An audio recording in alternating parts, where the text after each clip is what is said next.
Sudah siap semua? Sudah. Oke, Bapak mulai ya. Assalamualaikum warahmatullahi wabarakatuh. Waalaikumsalam warahmatullahi wabarakatuh. Kayaknya masih pada lemes nih. Coba sekali lagi. Assalamualaikum warahmatullahi wabarakatuh. Waalaikumsalam warahmatullahi wabarakatuh. Baik, terima kasih ya anak-anak. Kembali lagi kita berjumpa di hari ini bersama Bapak di mata pelajaran pelayanan publik. Sebelum itu Bapak ingin menanyakan kepada kalian hari ini bagaimana perasaannya atau bagaimana yang dirasakan hari ini? Alhamdulillah sehat ya. Kalau yang senang ini kenapa? Asik, bagus. Ini sangat exciting Mbak Stefani. Oke, betul sekali. Hari ini kita akan belajar tentang pelayanan publik. Sebelum itu Bapak ingin menyampaikan bahwa di dalam materi ini kalian harus bisa fokus karena kita tidak lagi belajar tentang pengertian ataupun tentang definisi dari pelayanan publik itu sendiri. Selanjutnya, nah sebelum itu Bapak ingin bertanya untuk mengetahui tingkat kalian tentang pengetahuan pelayanan publik itu, bagaimana perasaanmu jika dilayani dengan tidak sopan di publik saat kamu menggunakan pelayanan publik, dan apa yang kamu lakukan? Boleh dari salah satu anak bisa memberikan pendapat? Oke, Mas Zaki, silakan. Kalau untuk perasaan sendiri mungkin kesel ya Mas. Pak, lebih ke kesel. Terus untuk yang harus saya lakukan mungkin bisa menegur, tapi dengan nada yang lebih sopan, mungkin bisa seperti itu. Baik, betul sekali pendapat Mas Zaki. Boleh tepuk tangan dari jadi betul sekali jika kita dilayani di publik tidak sopan, terus yang kita rasakan pasti tidak enak juga kan, seperti itu. Jadi sesuai dengan jawaban Mas Haki, kita akan mempelajari materi pelayanan publik, di mana di sini kita akan mengetahui berupa manajemen pelayanan publik dan sistem pelayanan publik itu sendiri. Nah, Bapak akan menyampaikan berupa dua materi saja, berupa yaitu permasalahan di pelayanan publik, lalu dan harapan apa yang diharapkan untuk mengatasi permasalahan pelayanan publik itu sendiri. Nah, setelah itu tujuan dari pembelajaran ini saya harap anak-anak bisa mengetahui manajemen pelayanan publik dan sistem pelayanan publik itu sendiri.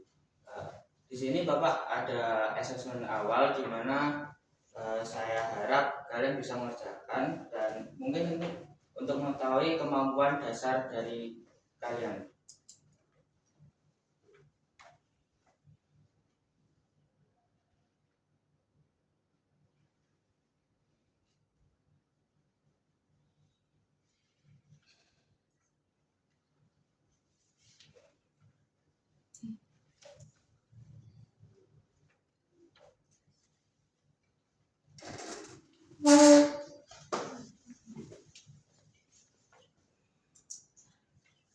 Nah, anak-anak silakan join di Kahoot, boleh lewat pin kode ataupun barcode yang ada di sana.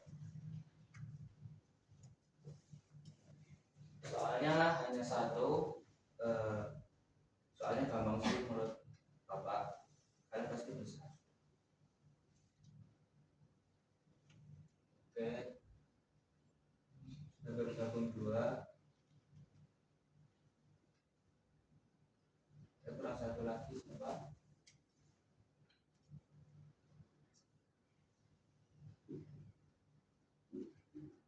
Oke, langsung saya Bapak mulai ya. Nah, validasi. Silakan kalian kerjakan soal yang ada di dalam Kahoot ini.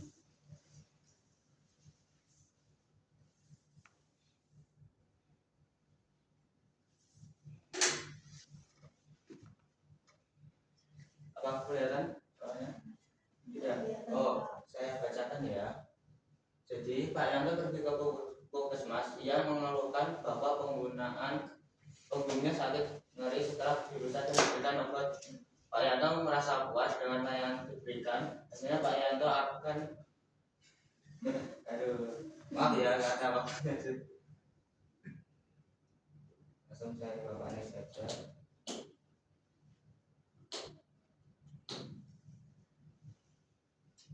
Baik, podium nomor 3 NNS itu siapa? Oke. Ada podium nomor 1. Oh, Mbak Asep ya pasti ini. Oke, sangat excited sekali ini Mbak. Saya tepuk tangan dong. Dan teman-teman yang lain juga. Nah, ini untuk mengetes kemampuan kalian ya, kemampuan awal kalian.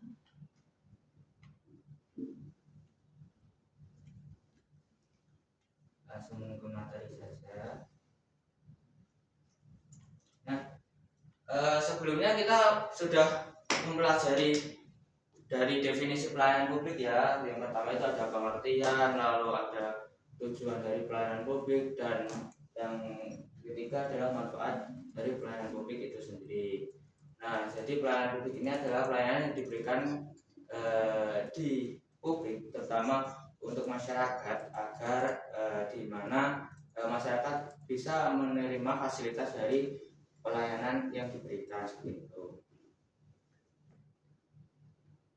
Nah, jadi sesuai dengan materi yang Bapak sampaikan tadi, berupa di sini ada permasalahan apa yang ada di pelayanan publik.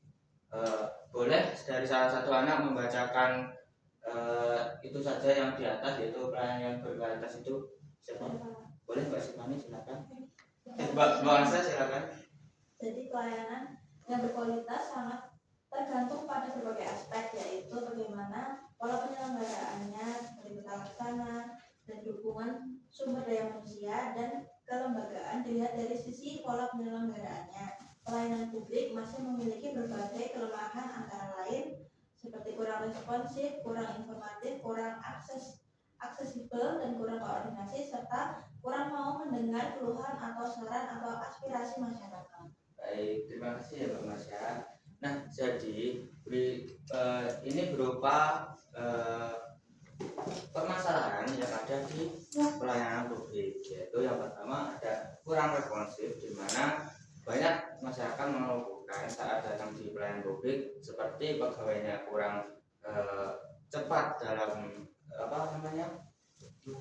menanggapi keluhan yang ada, lalu kurang informatif, di mana informasi yang diberikan itu tidak lengkap ataupun tidak cepat seperti itu. Jadi masyarakat bingung harus bagaimana.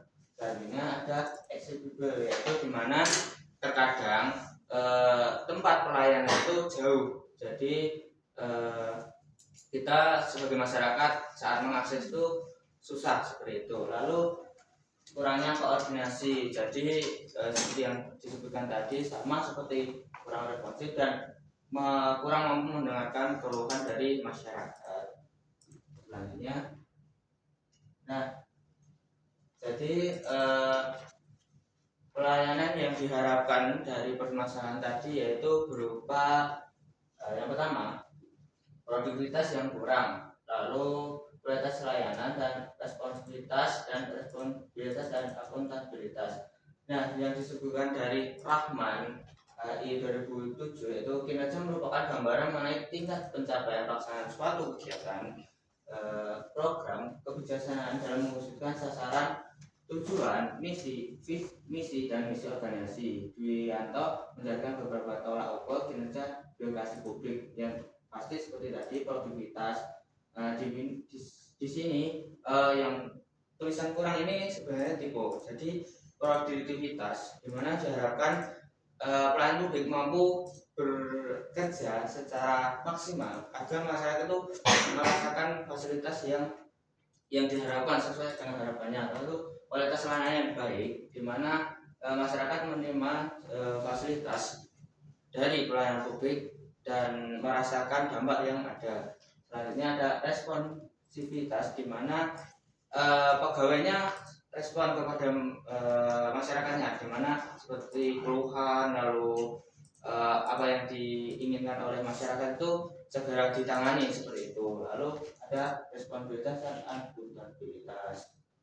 Nah, sebelum itu dari anak-anak ada pertanyaan tidak? Cukup jelas ya. Baik, mungkin dari Bapak sendiri akan memberikan pertanyaan buat kalian, dimana bagaimana jika kamu memberikan layanan publik yang kurang baik lalu masyarakat marah dengan layanan yang kamu berikan. Boleh dari salah satu anak? Kalau tidak, Bapak tunjuk ya. Mbak Cynthia, coba. Ini? Oh, baik, saya ulangi ya. Bagaimana jika kamu memberikan layanan publik yang kurang baik lalu masyarakat marah dengan layananmu?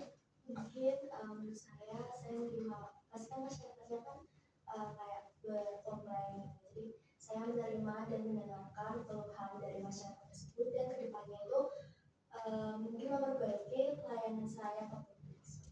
Baik, betul sekali.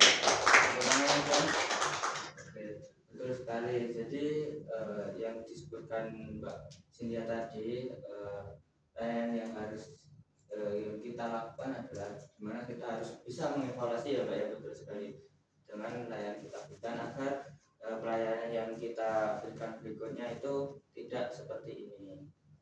Nah, selanjutnya, nah di sini Bapak ada penugasan di mana Bapak akan membentuk 2 kelompok kecil, di mana kalian akan mengerjakan studi kasus, dan dari materi yang Bapak sampaikan tadi itu masih bersambung dengan studi kasus yang Bapak berikan. Baik, untuk kelompok kecilnya Bapak bagi 2, sebelah kiri dan kanan itu saja ya. Oke. Nah, untuk pengerjaannya sesuai langkah-langkah di dalam kertas, di mana waktu pengerjaan 5 menit saja, gampang itu, kalian bisa diskusikan. Di situ juga ada berupa materi yang Bapak sematkan tadi. Oke, boleh kalian kerjakan mulai dari sekarang.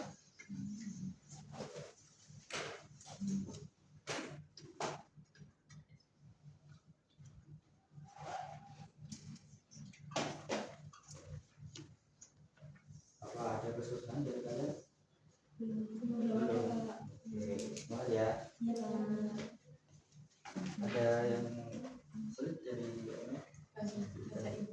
Bapak. Oke. Waktunya tinggal 1 menit ya. Ya Pak. Oke.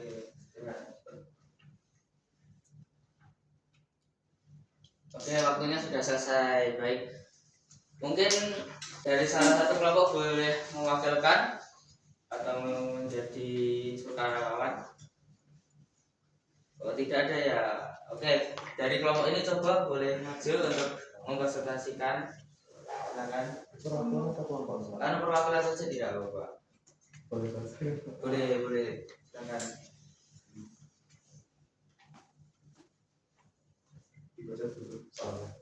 Langsung jawabannya tidak langsung. Untuk tugas analisis nomor pertama itu menurut diskusi kelompok kami itu pelayanan lambat karena petugas kurang sigap dan informasi itu menjadi kurang jelas serta keluhan masyarakat diabaikan. Nah, itu menjadikan kepuasan masyarakat menjadi rendah.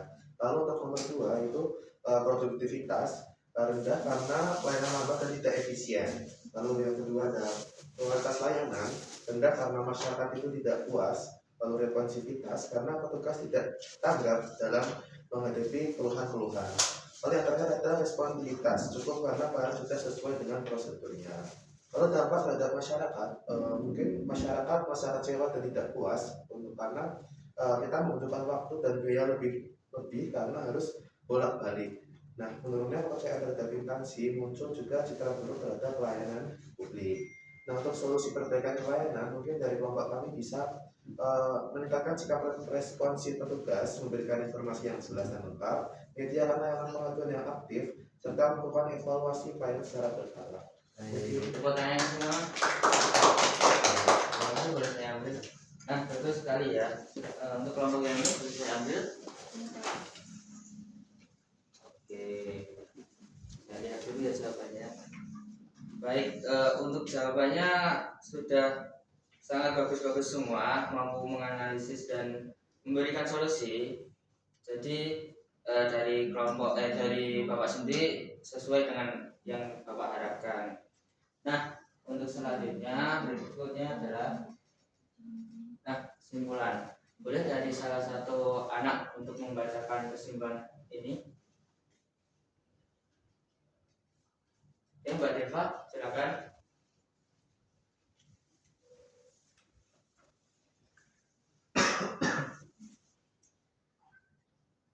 Kesimpulan pada hari ini, pelayanan publik masih memiliki banyak kelemahan seperti kurang responsif, kurang informatif, sulit diakses, lemahnya koordinasi, dan kurang mendengar aspirasi masyarakat.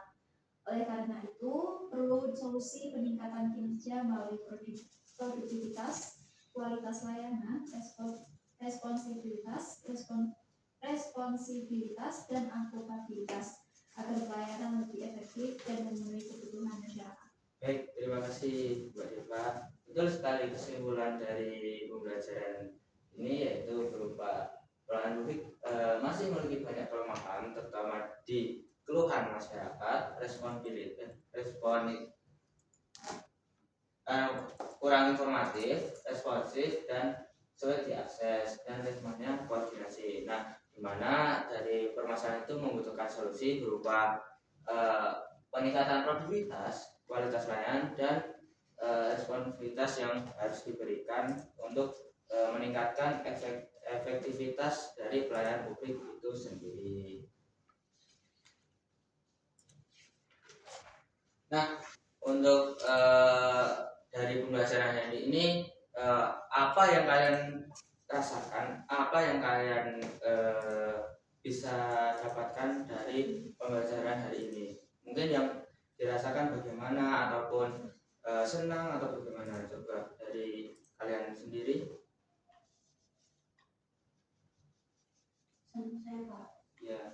saya merasa pembelajaran hari ini sangat menyenangkan karena kita mendapatkan ilmu baru, lanjutan dari ilmu pelayanan publik yang kemarin, sehingga pemahaman kami mengenai pelayanan publik menjadi lebih dalam. Baik, bagus. Yang lain coba mungkin senang atau wah saya mungkin bisa mendapat ilmu baru ini agar besok bisa melayani masyarakat dengan baik seperti itu. Mungkin oke, pada malu-malu nih, nggak apa-apa. Dari pendapat Mbak Masya tadi sudah bagus. Terima kasih ya Mbak. Oke, nah untuk materi yang akan datang itu kita akan mempelajari masih pelayanan publik, tapi kita lebih ke project, di mana kalian akan mungkin bersimulasi ataupun bisa mempraktekkan pelayanan publik dengan baik sesuai dengan manajemen dan sistem pelayanan publik. Selanjutnya motivasi. Nah, harapan Bapak untuk kalian semua dari materi yang Bapak sampaikan, kalian diharapkan bisa melakukan atau mempraktekkan manajemen ataupun sistem pelayanan publik dengan baik di masa depan di dunia kerja agar kalian bisa melakukannya dengan baik seperti itu. Dan Bapak ingatkan untuk kalian terus belajar dan semangat. Kita akan materi berikutnya berupa praktek, jadi kalian harus semangat karena ini praktek dan butuh energi yang banyak seperti itu. Nah, mungkin itu saja yang Bapak sampaikan. Dari kalian ada yang ingin berpendapat atau gimana? Tidak ada ya. Oke, jadi Bapak cukupkan. Terima kasih sudah mengikuti pembelajaran dari Bapak. Semoga kalian semangat terus dan sehat-sehat selalu. untuk pulang nanti hati-hati ya. Oke, sekian dari Bapak. Terima kasih. Wassalamualaikum warahmatullahi wabarakatuh. Waalaikumsalam warahmatullahi wabarakatuh. Terima kasih Pak.